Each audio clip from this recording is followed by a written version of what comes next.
Hello વિદ્યાર્થી મિત્રો, આજના ઓનલાઈન લેક્ચરમાં તમારું સ્વાગત છે। આપણે આજે વિષય ઇંગ્લિશનું ગ્રામર કરશું। તો આપણે ઇંગ્લિશ ગ્રામર કેટલા દિવસથી ચાલુ જ છે। આપણે અગાઉના લેક્ચરમાં જોયું હતું સાદા ભૂતકાળની આપણે વાત ચાલુ છે। તો સાદા ભૂતકાળમાં આપણે એની એક્સરસાઇઝ જોઈ હતી। એમાં જે ખાલી જગ્યા હતી એ જોઈ ગયા હતા કે જે ક્રિયાપદો છે એને ચેન્જ કરીને અહીંયા બ્લેન્ક્સમાં લખવાના, બરાબર। તો આજે આપણે શું કરશું, ખાલી જગ્યા જોઈ ગયા હતા, આજે આપણે જોશું answer this question using the words given the from. તો કે કોર્સમાં આપેલા જે શબ્દો હોય એનો ઉપયોગ કરીને આપણે પ્રશ્નના ઉત્તરો લખવાના છે, બરાબર। તો લખો, અહીંયા એક્સરસાઇઝમાં આગળ જ તમે ચાલુ રાખજો, અહીં લખજો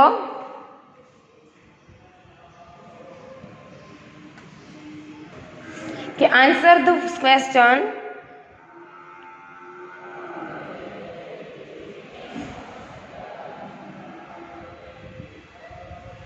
using the words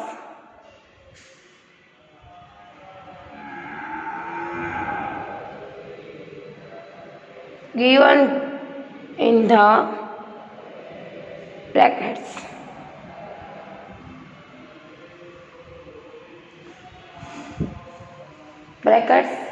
તો શું કીધું છે કે જે કોષમાં આપેલા હોય તે શબ્દનો ઉપયોગ કરી અને પ્રશ્નના ઉત્તરો લખવાના છે। તમે ગુજરાતીમાં લખ્યું એટલે તમને યાદ રહી। કોષમાં આપેલા શબ્દોનો ઉપયોગ કરીને પ્રશ્નોના ઉત્તરો લખો।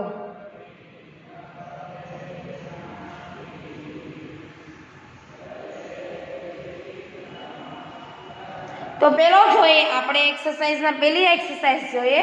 તો અહીંયા તમને ક્વેશ્ચન આપેલો હશે, બરાબર, કે વોટ ડીડ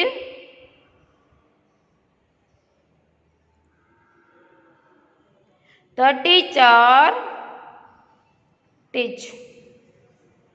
તમને સાદા ભૂતકાળની તો ખ્યાલ જ છે ને કે જે ક્રિયા થઈ ગઈ ચૂકી છે તે ક્રિયા દર્શાવવા માટે આપણે સાદા ભૂતકાળનો ઉપયોગ કરીએ છીએ।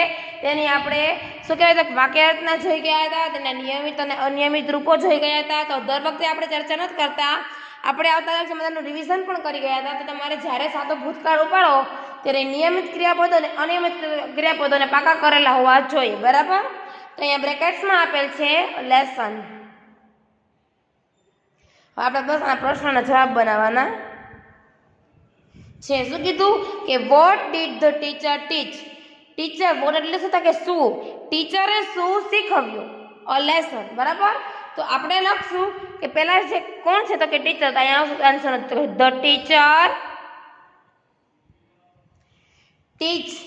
ટીચનું શું થઈ જશે, ટોટ, TAUGHT, સાદો ભૂતકાળ છે એટલે TAUGHT। ત્યારબાદ શું હશે તો કે ટીચર ટોટ લેસન। આન્સર બની ગયો। એવી રીતે આપણે બીજો ક્વેશ્ચન જોઈએ। તો વેર ડીડ સુશીલ ગો। વેર એટલે ક્યાં, where did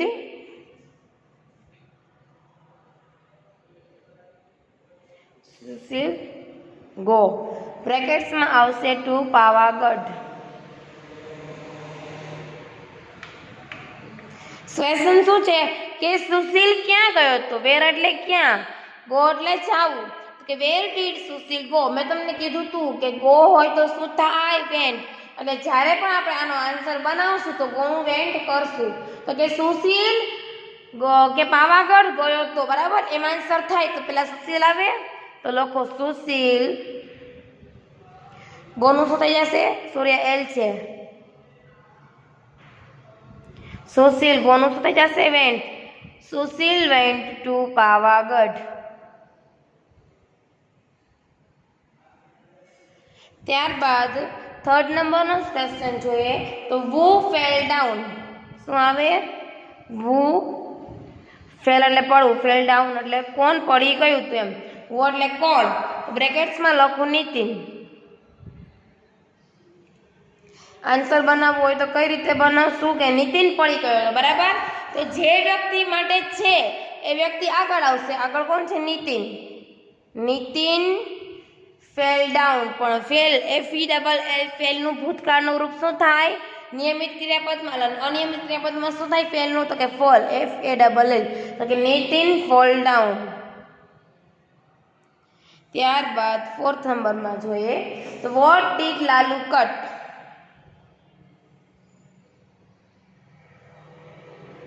vote did Lalu cut? બ્રેકેટ્સમાં આવશે મેંગોસ.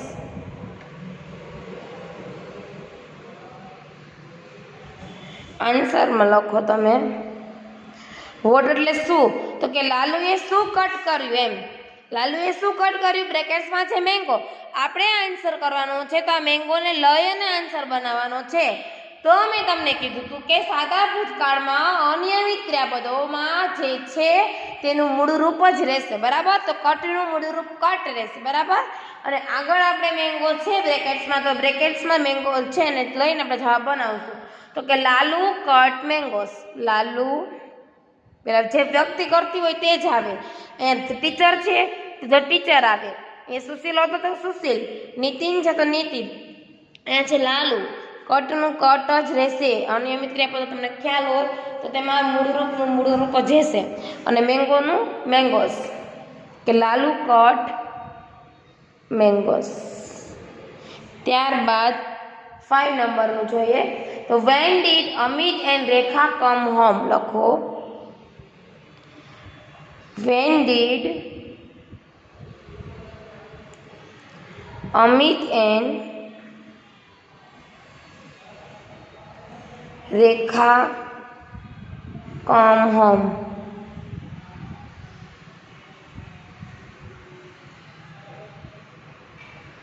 આન્સરમાં લખો અમિત એન્ડ રેખા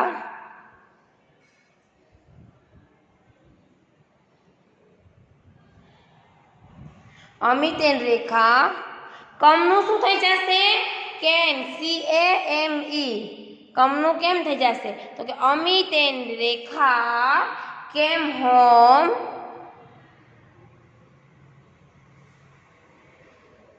બ્રેકેટ્સમાં સોરી લખાતા ભૂલી ગઈ. બ્રેકેટ્સમાં આવશે 8 o'clock.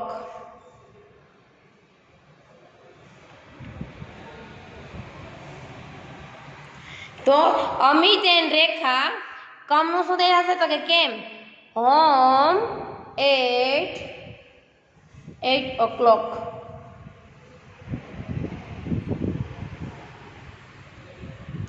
ત્યારબાદ 6 નંબરમાં જોઈએ આપણે તો when did father reach office? When એટલે ક્યારે? WH when. તમે જે આગળનું ગ્રામર કરાવેલ છે એનું રિવિઝન સતત ને સતત કરતા રહેજો કે વેન એટલે શું, વોટ એટલે શું, વેર એટલે શું, બધાનો તમને ખ્યાલ આવે. તો કે વેન ડીડ ફાધર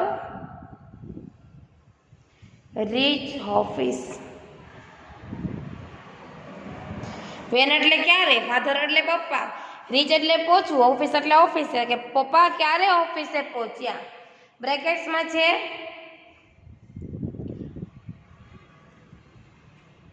આફ્ટરનૂન.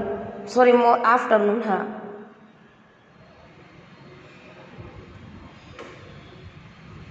આગળ આવશે ઇન ધ આફ્ટરનૂન બ્રેકેટ્સમાં. તો હવે આપણે આન્સર લખવાનો થાય તો અહીંયા કોણ છે પહેલા? તો કે ફાધર. તો લખશું ફાધર. પછી રીચ. રીચનું શું થાય છે? ખાલી રીચનું શું લાગશે? તો કે ED પ્રત્યે લાગશે. રીચનું રીચ થઈ જશે. તો કે ફાધર રીચ્ડ ઓફિસ. પછી શું આવશે? In the afternoon. Father reached office in the afternoon.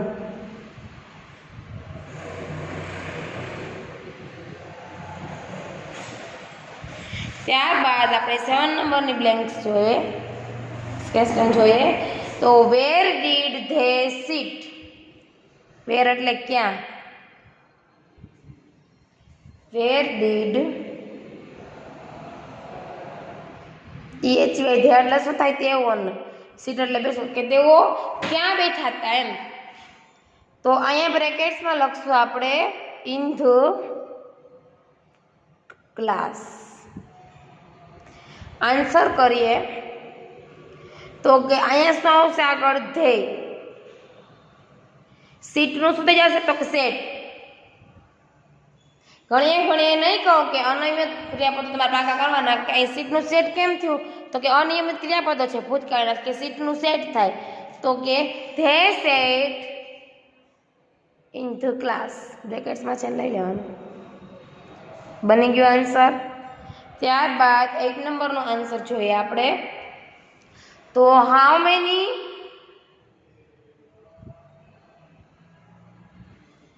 flowers did he sell? બ્રેકેટ્સમાં આવશે 20. આપણે આન્સર જોઈએ. હાઉ મેની એટલે કેટલા થાય? તો કે કેટલા. હાઉ મેની એટલે શું થાય? તો કે કેટલા. ફ્લાવર્સ એટલે ફૂલ. ડીડ હી સેલ તો કે તેણે કેટલા ફૂલ ખરીદ્યા. બરાબર. હી એટલે તે તો કે તેણે કેટલા ફૂલ ખરીદ્યા. તો આપણે આન્સર લખવો હોય તો અહીંયા છે કોણ? કરતા કોણ છે? તો કે હી. તો અહીંયા લખશો તમે હી. સેલ નો શું થઈ જશે? કે સોલ્ડ. SOLD sold. તો કે હી સોલ્ડ. પછી આન્સર છે કે હાઉ મેની? તો કે 20. હી સોલ્ડ 20 flowers. FLOWERS. હી સોલ્ડ 20 flowers. કે તેણે 20 ફ્લાવર્સ ખરીદ્યા. ત્યારબાદ જોઈએ 9 નંબરનું એક્ઝામ્પલ. તો કે વુ એટલે કોણ? વુ સ્વેમ. સ્વેમ એટલે તરવું. વુ સ્વેમ ઇન ધ રિવર.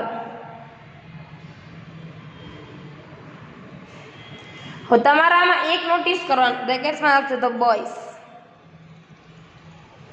તમારે એક નોટિસ કરવાનું થશે કે જ્યાં સ્વેમ છે એ ભૂતકાળનું રૂપ આપેલા જ છે, આમાં કઈ ચેન્જ નહીં થાય. બાકી સ્વિમનું સેમ થાય તો કે તો આપેલ જ છે. એટલે તમારે આખો આન્સર બનાવવાનો છે કે વુ સ્વેમ ઇન ધ રિવર. તો આગળ શું આવશે? The boys. આન્સર અહીં પછી કહેજો the boys. BOYS. The boys swam in the river.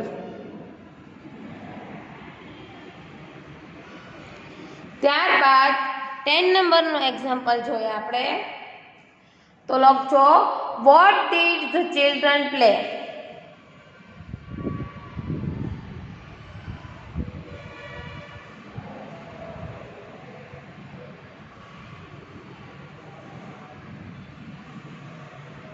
Vote did the children play.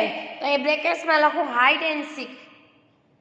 છોકરાઓ શું? ચિલ્ડ્રન નથી થાય બાળકો, છોકરાઓ. પ્લે એટલે રમવું. કે છોકરાઓ શું રમી રહ્યા છે? વોટ એટલે શું? છોકરાઓ શું રમી રહ્યા છે? તો hide and seek. Hide and seek એટલે શું થાય? સંતા કોકડી. સોરી, હાઇડ એન્ડ સીક એટલે થાય થાપોદા. હાઇડ એટલે શું થાય? સતાવું. હાઇડ એન્ડ સીક એટલે શું થાય? થાપોદા. તો એનો આન્સર લખજો ધ ચિલ્ડ્રન. એ કોણ છે? The children. પ્લે નો શું થશે? તો કે played. PLAYED. The children played hide and seek.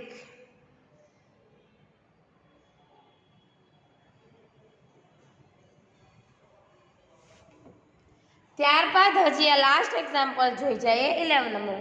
આપણે how many, how much, who, what, where, when વાળા બધા એક્ઝામ્પલ તમે જોયા છે ને આપણે કે વોટ છે, વેર છે, who, what, who, when, where, how many. તો હવે રહી ગઈ છે હાઉ મચ. તો હાઉ મચ નું એક્ઝામ્પલ જોઈ જઈએ. તો કે how much water did he drink? How much water did he drink? કે તેણે કેટલું પાણી પીધું? તે કેટલું પાણી પીવે છે? પીવે છે કીધું મેં. તમે સમજો કે કયો કાળ થાય તો સાદો વર્તમાન કાળ. પણ તેણે કેટલું પાણી પીધું તે માટે શું હોય? તો કે સાદો ભૂતકાળ. તો આપણે તેને ભૂતકાળમાં ફેરવવા કરશું. આન્સર કરશું. બ્રેકેટ્સમાં શું આવશે? લિટલ. હવે આન્સર બનાવીએ તો કે હી, અહીંયા શું છે હી, અને ડ્રિંકનું શું થઈ જાય તો કે drank. He drank, DRANK. He drank a little water. તો કે તેણે થોડુંક પાણી પીધું. તો અહીં આપણે આ 11 છે એક્ઝામ્પલ જે તમારે રિવિઝન કરવાના છે. હજી આપણે આજના લેક્ચરમાં શું જોઈ જઈએ, આપણે હજી એક્સરસાઇઝ બાકી છે, અગાઉના લેક્ચરમાં જોશું, પણ આજે હજી આપણે નિયમિત ક્રિયાપદો અને અનિયમિત ક્રિયાપદોનો અભ્યાસ કરીએ જેથી કરીને તમને ભૂલાય નહીં. તો તમે આગળ આપણે જે કરેલા છે નિયમિત અને અનિયમિત ક્રિયાપદો તે કાઢો છે ને. નિયમિત ક્રિયાપદો કોને કહેવાય? મેં તમને કેટલી વખત સમજાવ્યું કે જે ક્રિયાપદોના રૂપ ટુ સિવાયના મૂળ રૂપમાં ડી કે ઈડી પ્રત્યય જોડવાથી જે ક્રિયાપદોના ભૂતકાળનું રૂપાંતર થાય તેને આપણે નિયમિત ક્રિયાપદો કહેશું. તો એવા નિયમિત ક્રિયાપદો જોઈએ તો વોકનું વોક, જમ્પનું જમ્પ, આસ્કનું આસ્ક, લાફનું લાફ્ટ, પીકનું પીક, થેન્કનું થેન્ક, વોચનું વોચ, હેલ્પનું હેલ્પ, ઓપનનું ઓપન્ડ, લવનું લવડ, ડાન્સનું ડાન્સ, લુકનું લુક, રીચનું રીચ, શોર્ટનું શૂટ, સ્કોરનું સ્કોર્ડ, સેવનું સેવ્ડ, પ્લેનનું પ્લેટ ને વેલકમનું વેલકમ. ત્યારબાદ આપણે જોઈએ જો ક્રિયાપદને અંતે વાય હોય અને તેની આગળ વ્યંજન હોય તો વાયનો આઈ કરી અને ઈડી પ્રત્યય લાગે. આપણે એક્ઝામ્પલ જોઈ જ ગયા છે તો કે સી વાર આઈ.